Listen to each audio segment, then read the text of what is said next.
Hi, welcome to love talkies. Priya Sakhi episode number 22.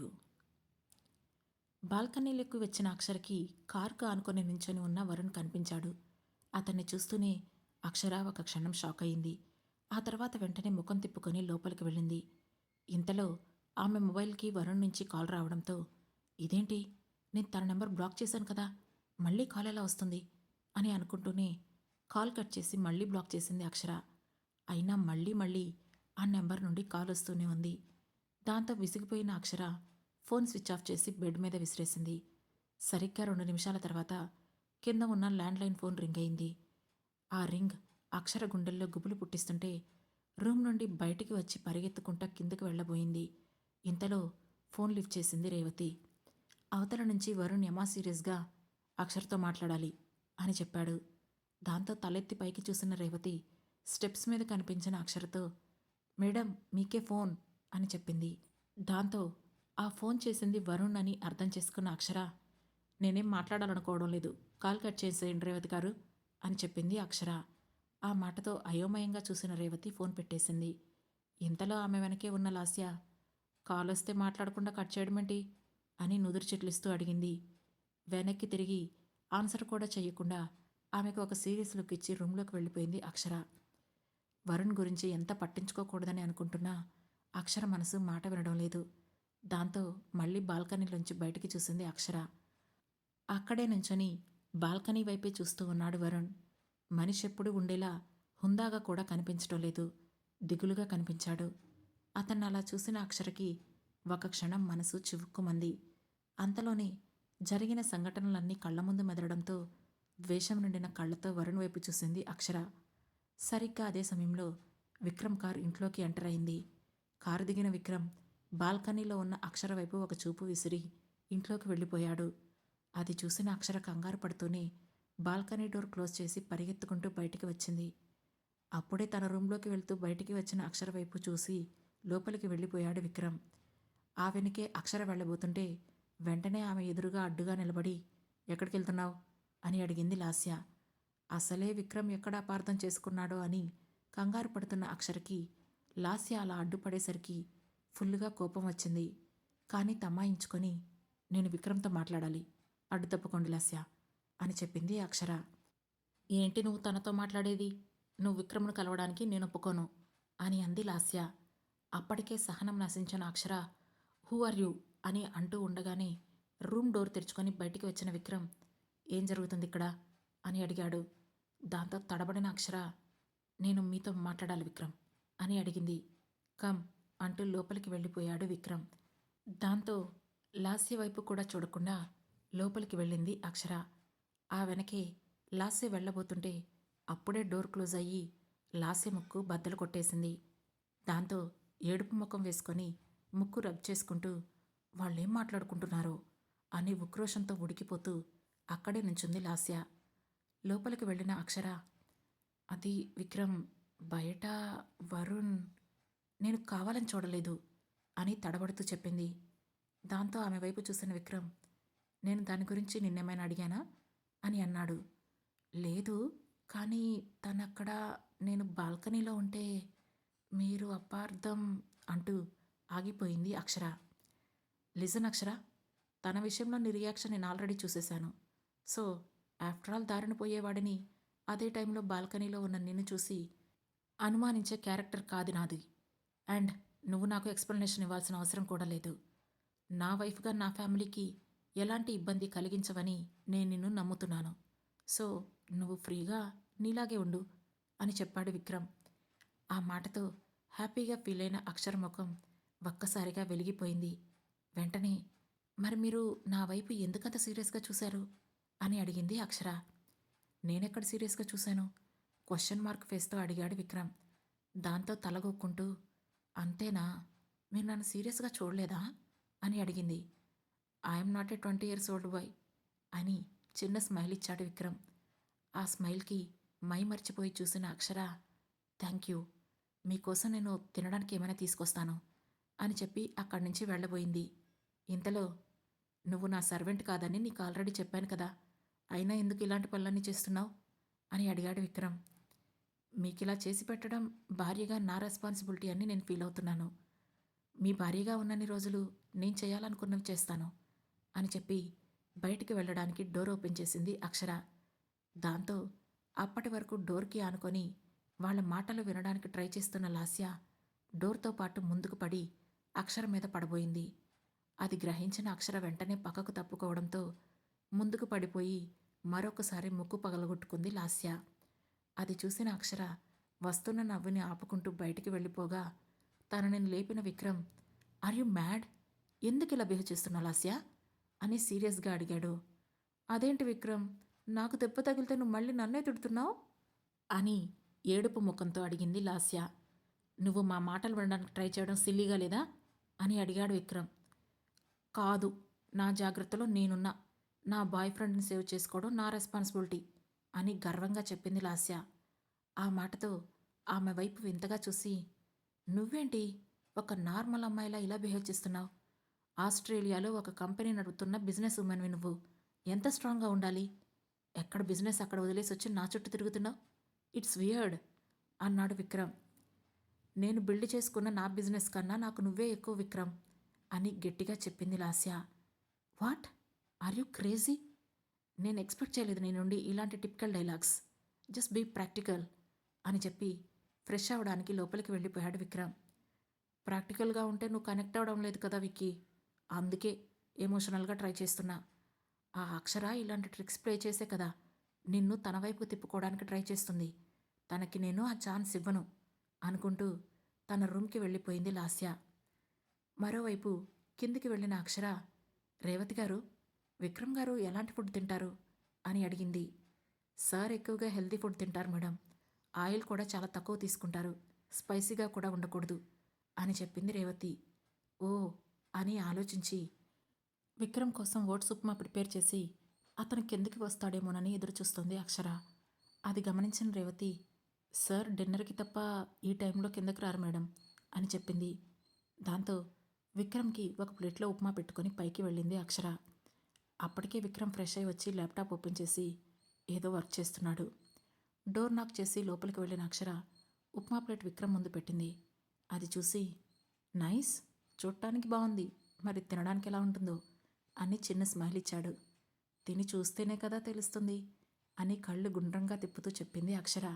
Yeah yeah అంటూ ఒక spoon తిన్న విక్రమ్ వెంటనే అక్షర వైపు చూశాడు. ఏమైంది, బాలేదా? ఉప్పు ఎక్కువైందా, లేదంటే స్పైసీగా ఉందా అని కంగారుగా అడిగింది అక్షర. నీకు వంట బాగా వచ్చింది చెప్పింది ఎవరు అని సీరియస్గా అడిగాడు విక్రమ్. నేను మా ఆశ్రమంలో పిల్లలకి చేసేదాన్ని, అలా అలవాటైంది. అక్కడ అందరూ బాగుందనే చెప్పేవాళ్ళు. మీకు నచ్చలేదా అని డౌట్గా అడిగింది అక్షర. వాళ్ళు నిజమే చెప్పారు. నిజంగానే నీకు వంట చాలా బాగా వచ్చు అని చిన్న నవ్వుతో చెప్పాడు విక్రమ్.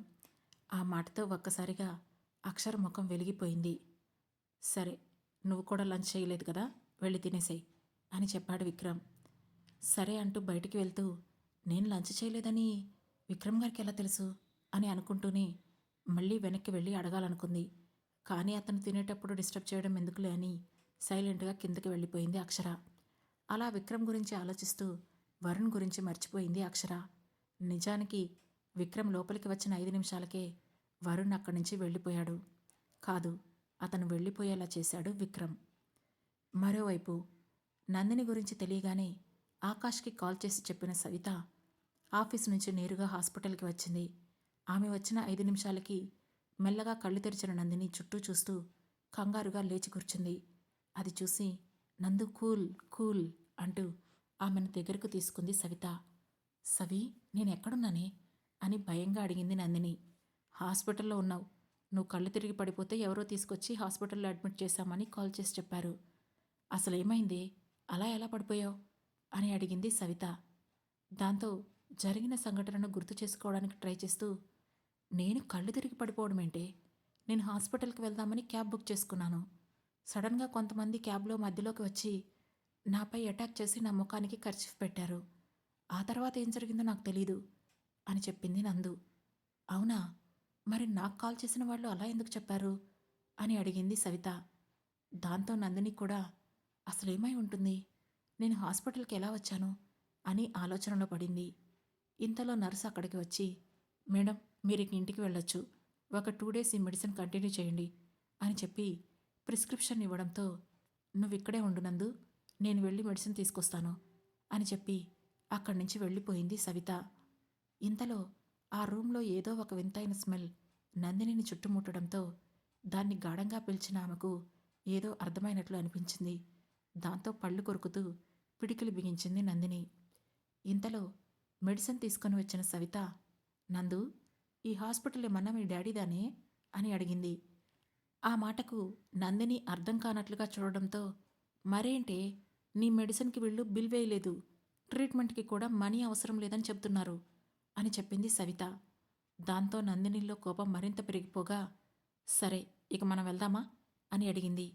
అప్పటికే కోపంతో ఎర్రగా మారిన నందిని ముఖాన్ని చూసిన సవిత ఇంకేం మాట్లాడలేదు.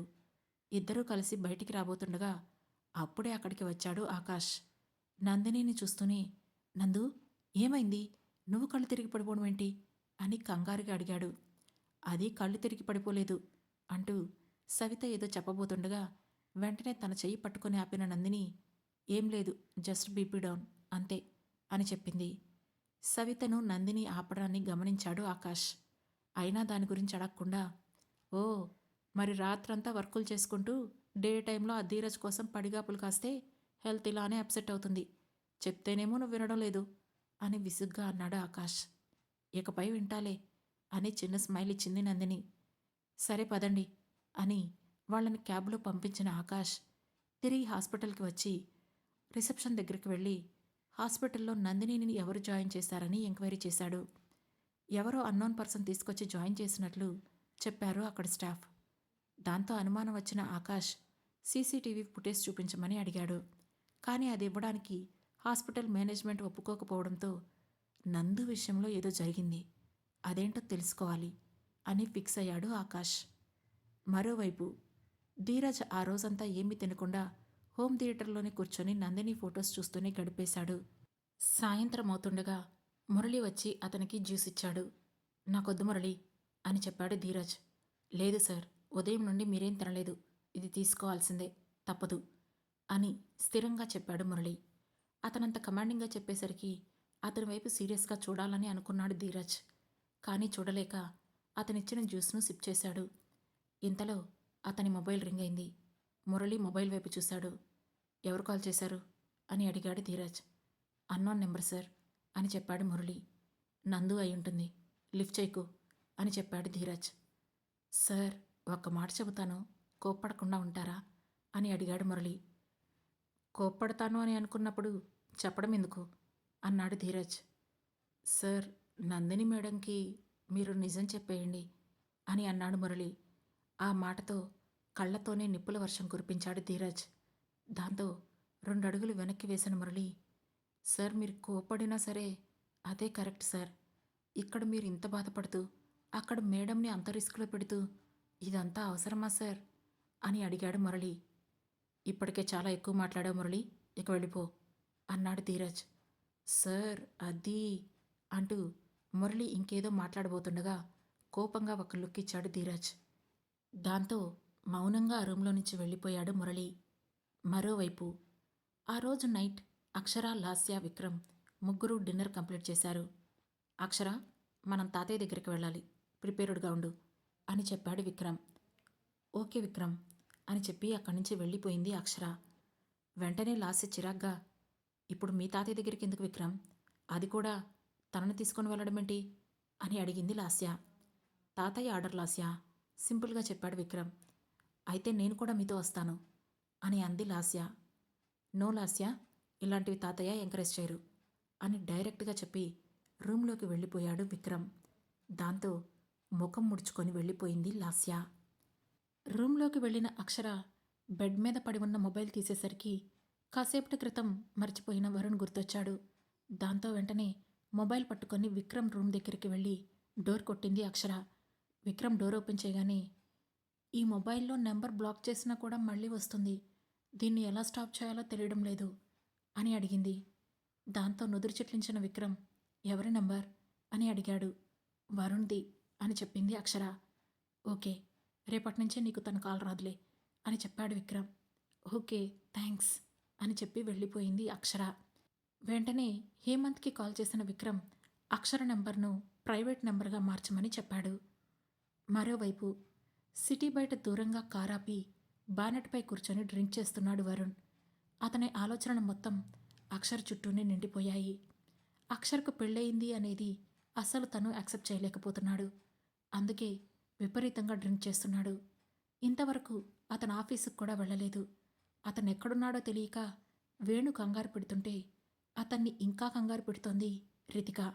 దాంతో వరుణ్ మొబైల్ను ట్రాక్ చేయించి ఎక్కడున్నాడో కనిపెట్టిన వేణు రితికకు కాల్ చేశాడు. చెప్పు వేణు, వరుణ్ ఎక్కడా అని అడిగింది రితిక. మేడం, సారున్న లొకేషన్ను మీకు వాట్సాప్లో షేర్ చేస్తున్నాను అని చెప్పాడు వేణు. ఓకే, నేను వెళ్ళి వరుణ్ని కలిసి ఇంటికి తీసుకొస్తాను, ఇక నువ్వు వెళ్ళు అని చెప్పి వరుణ్ దగ్గరికి బయలుదేరింది రితిక. అప్పటికప్పుడు బయలుదేరి వెళ్ళి నేరుగా అతని ముందు కారాపిన రితిక, ఏంటిది వరుణ్, ఏం చేస్తున్నావు నువ్వు?